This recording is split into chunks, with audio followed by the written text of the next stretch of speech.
Olá a todos, bem-vindos a mais um vídeo aqui no Flipa Books. O meu nome é Filipa e hoje vamos falar sobre as minhas 14 leituras do mês de Abril. 14, pessoal! Abril foi o mês marcado pela competição de leitura Mangalipa Mania. Se vocês me seguem, é difícil não ter ouvido falar desta competição. Foi brutal, gigante, amazing e o resultado para mim foi ter 2 livros lidos nas 2 primeiras semanas e 12 livros lidos nas 2 últimas semanas de Abril, quando a competição decorria. Eu comecei o mês a ler The Switch, da Beth O'Leary, este é o mais recente livro da autora. Eu fui mega fã do primeiro livro que ela publicou, The Flat Share, por isso eu estava super interessada em ler este livro. Neste livro temos uma neta e uma avó que mudam de vidas, trocam de vidas durante um período de tempo e nós acompanhamos ambas nesta pequena aventura. E é um livro muito sobre a vida em geral, o dia-a-dia, as coisas que às vezes nós não fazemos porque estamos tão concentrados nas nossas rotinas. Também tem um fogo muito pesado no que é perder alguém e estar em luto e saber lidar com isso.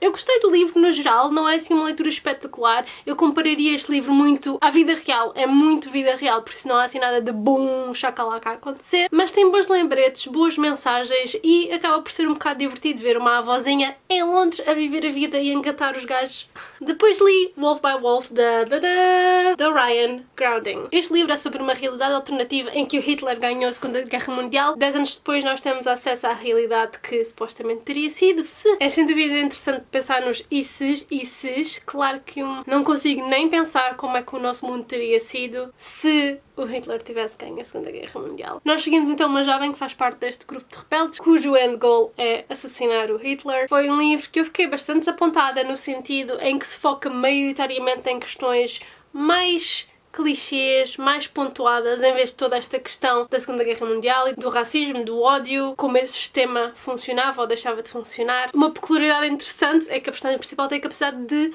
alterar a sua aparência e é com essa capacidade que ela consegue infiltrar-se num mega evento que há todos os anos de modo a aproximar-se do Hitler e conseguir assassiná-lo. Este livro tem uma continuação, eu não conto lê-la, embora gostasse muito de saber como é que tudo terminava, mas com uma ideia tão poderosa e tão interessante, eu acho que podia ter sido uma história de início, meio e fim, assim, patate, e foi ter um bocado uma oportunidade desperdiçada. Li Sorcery of Thorns, da autora Margaret Rogerson. Este livro é super interessante no pequeno pormenor em que temos livros que estão vivos, livros que têm vida, que são os Grimoires. A nossa personagem principal trabalha numa biblioteca onde ela tem que cuidar destes livros, protegê-los, defendê-los, às vezes proteger as pessoas deles, porque eles conseguem ser bastante perigosos. Há alturas em que estes livros, quando são espicaçados, tratados de modo errado, eles transformam-se em monstros capazes de enorme destruição e nesse sentido é um mundo muito interessante e dá vontade de conhecer mais e de ver como tudo funciona. Esta história arranca quando a biblioteca onde a nossa personagem principal trabalha é atacada,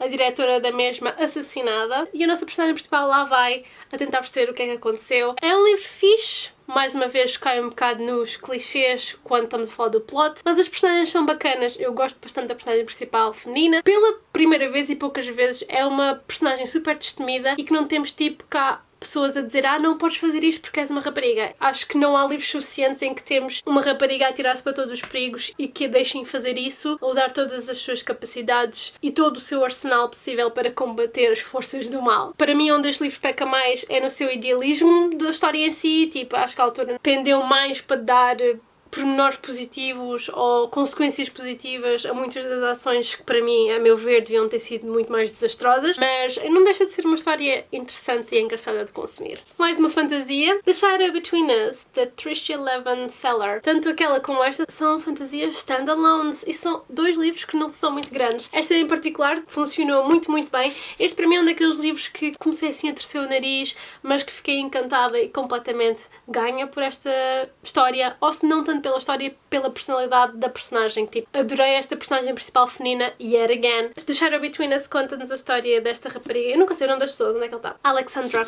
A Alexandra tem um plano. O plano dela é infiltrar-se no castelo, chamar o olho do rei, seduzi-lo, casar com ele e matá-lo. É uma premissa super interessante.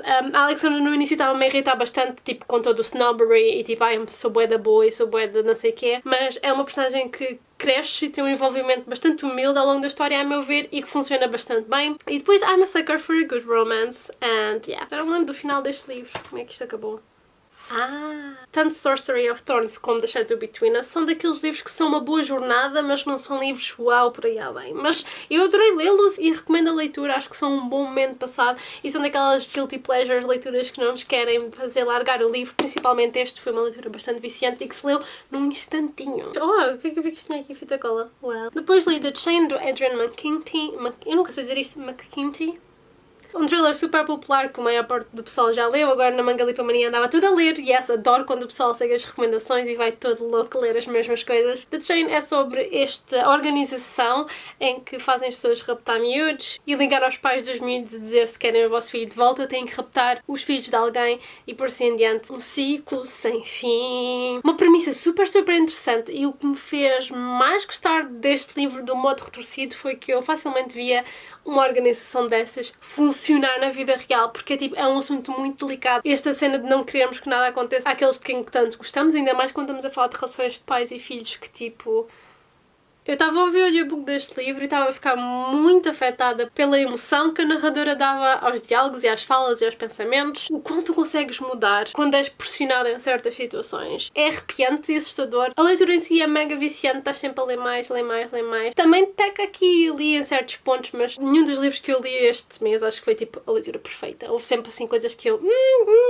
Os dois adultos deste livro, que eu já não me lembro dos nomes, Rachel e mais alguém, eles foram super agradáveis de seguir. Adoro tipo a dupla que eles formavam, tipo a dupla imbatível e a maneira como no início era tipo muita negação, eu não consigo fazer isto, eu não consigo fazer isto, para depois ir à garra, eu vou fazer isto porque quero salvar a minha filha, tipo bum, bum, bum, bum. Como todos sabem, este livro peca com o final, é verdade, para depois tipo tanto drama, tanto suspense, tanto sofrimento. Não é fácil terminar uma história assim. Eu para mim com o fim estou bem, tipo não quer saber. O que me interessou mais foi todo o caminho até lá chegarmos. O fim para mim, tipo já me esqueci do fim, não quero saber do fim. Nesta história eu fiquei assim, foi com todo aquele feeling de urgência que temos ao longo de toda esta narração. Gostei muito, obrigada pelas 1000 recomendações. E que ainda não leu, leiam. Dear Martin, da Nick Stone. Este é um livro bastante curtinho, em que temos imensos diálogos sobre desigualdade, racismo, violência por parte da polícia e discriminação por cor. Gostei bastante. Não é tipo um livro que adicione nada de novo, mas é sempre, sempre bom ter este género de lembretes e é sempre, sempre bom ter livros assim disponíveis a toda a gente, a todos os jovens. Tem passagens bastante marcantes que eu fui para aqui fazendo umas notas e tudo mais e acho que é muito importante para todos nós, quando lemos um livro a discutir estes temas, pararmos 2 segundos, 3 segundos, 10 segundos para pensar que isto é a realidade de muita gente. E é isso que é chocante. É isso que é chocante, estar a ler um livro assim e não podemos levar isto como uma ficção. É um trabalho de ficção, mas baseado em problemas reais. Problemas que estão a acontecer agora. Porquê que este livro se chama Dear Martin? Chama-se Dear Martin porque a personagem principal está a escrever cartas ao Martin Luther King. Luther King. Não sei falar. E isso foi muito fixe, gostei, recomendo. The Poet X, da Elizabeth Acevedo. Ouvi o audiobook, super recomendo se vocês quiserem ler este livro para também darem uma oportunidade ao audiobook, que é simplesmente fenomenal. Também um livro a lidar com muitos assuntos pertinentes, depois também uma narração com muita emoção lá dentro, muita raiva, muita frustração, muita paixão. Também tem uma discussão muito acentuada em relação à religião. A mãe da personagem principal deste livro é super crente e impõe essa mesma fé, religião e crenças nos filhos, e isso é doloroso de se ver, principalmente quando tu não acreditas nas mesmas coisas. E a maneira como tu desenrola por causa destes problemas foi mega frustrante para mim a ler essa parte e essa faceta deste livro, mas I guess it's important as well. Coisas importantes a referir, este livro é em verso e está mesmo muito fixe e eu vou querer ler mais da autora. Aliás, ela vai lançar um livro novo agora, este ano, Without Marriage, da Colleen Hoover. Este livro foi fixe. Este livro é tipo sobre uma família que não é tipo a nossa família normal. Para já eles vivem num edifício que costumava ser uma igreja, o que eu acho tipo super bacana. Depois todos os membros da família têm os seus segredos, todos fazem questão de não falar sobre os problemas ou estes segredos ou estas coisas feias que eles fizeram e vão tipo fechando os olhos, olhando para o lado. Inevitavelmente isso vai culminar aqui durante esta história. Viciante e fixe de ler. Outros livros que eu li Verity, da Colleen Hoover. Este livro foi brutal, é um thriller psicológico, é sobre uma escritora que é convidada a terminar uma série super popular de outra escritora e ela vai à casa dela basicamente para fazer pesquisa e é durante todo esse período de pesquisa que ela começa a descobrir coisas sobre esta família e sobre a Verity, que é então a escritora por quem ela está a terminar a série, e é suspensioso, agressivo, tem bué sexo e é bombástico em muitos sentidos. E é daqueles livros que podias ler num dia porque não me dá mesmo para parar. Também ouvi o audiobook, está tipo muito fixe. E é uma história mesmo mindfuck. Houve alturas que eu acabei de ler um capítulo e ia quase vomitando no momento a seguir. Foi assim tão disturbing. Também li Lock Every Door, outro thriller. Este aqui é sobre uma gaja que arranja um trabalho e o trabalho é fazer babysitting a uma casa. Então é esta cena, quando as casas estão vazias, há pessoas que contratam pessoas para estarem na casa, cuidarem da casa e terem a certeza que, pronto, a casa não fica esquecida ou suja, não. Neste caso, neste apartamento para onde ela vai é num edifício super famoso na cidade. Coisas estranhas começam a acontecer, pessoas começam a desaparecer e vocês têm que ler mais para saber. O final deste livro é dos finais mais awesome de todo sempre, foi o que eu gostei mais. Aliás, todo o livro é bastante parado, há tipo, estamos sempre à espera, a engonhar, e é tipo, eu quero saber o que é que vai acontecer. Mas depois chega ao fim e vale a pena. Best fim ever. Já que estamos em ondas de livros que eu não tenho, vamos já falar do Lemony Snicket. Eu li o primeiro e segundo na série A Series of Unfortunate Events e foi so cool. Eu vi o audiobook é fantástico, o narrador é fantástico, porque eu entretanto já comecei a ouvir o terceiro e não é o mesmo narrador e eu fiquei tão triste, porque o narrador consegue fazer a história ser algo muito diferente e melhor. Esta série é sobre 3 miúdos a quem lhes acontece o pior de tudo. Eles têm desgraça atrás de desgraça, atrás de desgraça, atrás de desgraça. É bué triste. 2 miúdos e um bebê, basicamente. Mas os miúdos são super inteligentes, super resourceful. Como é que se diz em português?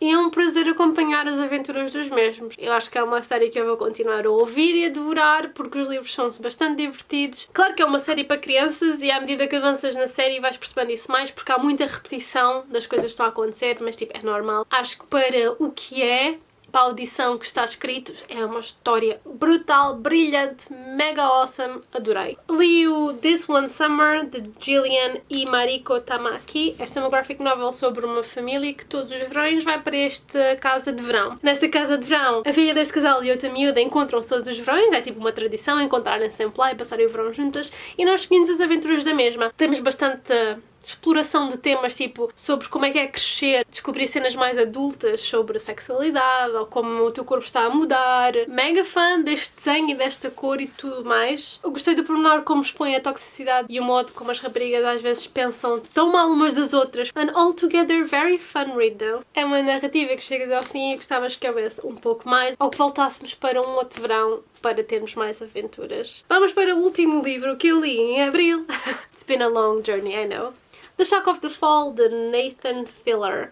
Este livro, pessoal, eu não sei como é de explicar este livro, principalmente porque eu acho que ele não precisa e nem deve ser explicado. É tipo uma experiência bombástica se forem sem saber nada e desvendarem por vocês mesmos, porque foi isso que eu fiz e eu estava tipo boca aberta e na maior parte das cenas a maneira como em vários pormenores, em vários detalhes nós começamos a perceber coisas e tipo, oh meu Deus, oh meu Deus, oh meu Deus. É um livro muito intenso, muito emotivo, muito chocante em muitos sentidos. Tens uma família, o livro é narrado do ponto de vista de um dos filhos, o irmão dele morreu e todo o mundo deles desintegrou. Muita conversa sobre mental health e sobre grief, lá estou eu sem saber falar português, saúde mental e luto. I did it. É espetacular. Eu nunca vi este livro ser falado em lado nenhum. Aliás, eu só o conhecia porque a minha amiga Joana já mandava a recomendar isto há 1500 anos e foi uma leitura brutal. Brutal mesmo, em todos os sentidos. Eu ainda estou sem palavras. Está muito bem escrito dentro da temática que está a abordar e eu fiquei mega feliz por finalmente o ter lido. Yes! Chegamos ao fim das minhas leituras de abril. What a journey! Tantos livros. Obrigada a todos por me ouvirem falar de todos estes livros e nós vamos ver no próximo vídeo aqui no Flipabooks. Goodbye!